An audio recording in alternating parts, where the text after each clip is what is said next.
Friends hi, ఇప్పుడైతే నేను chicken curry చేయబోతున్నాను అనమాట. చికెన్ కర్రీకి చూడండి, ఆయిల్ వేసుకొని ఆనియన్ కరివేపాకు అయితే ఫ్రై చేసుకోవాలి బాగా.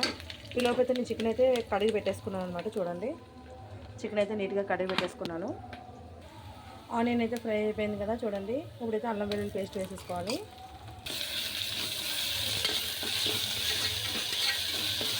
పచ్చివాసన పోయేదాకా వేసుకోవాలన్నమాట.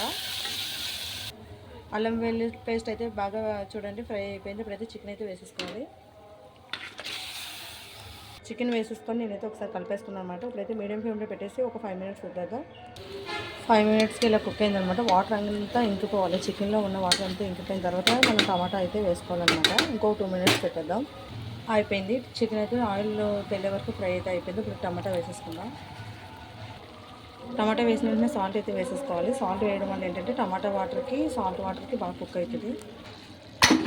టమాటా అయితే బాగా కుక్ అవుతుంది అనమాట. చూడండి, ముక్కల్లా లేకుండా మొత్తం కుక్ అయిపోయింది కదా. ఇప్పుడైతే మనం కారం వేసుకుందాం.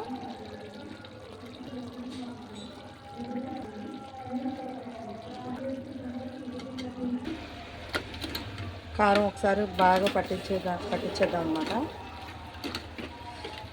బాగా కలిపేసుకున్నాను. ఇప్పుడైతే వాటర్ వేసుకొని 2 విజిల్స్ పెట్టేద్దాం. సో ఫ్రెండ్స్, కర్రీ అయితే రెడీ అయిపోయిందనమాట. నేను వేరే గిన్నెలోకి తీసుకుంటాను. ఎమ్మి చికెన్ కర్రీ అయితే రెడీ అయిపోయింది.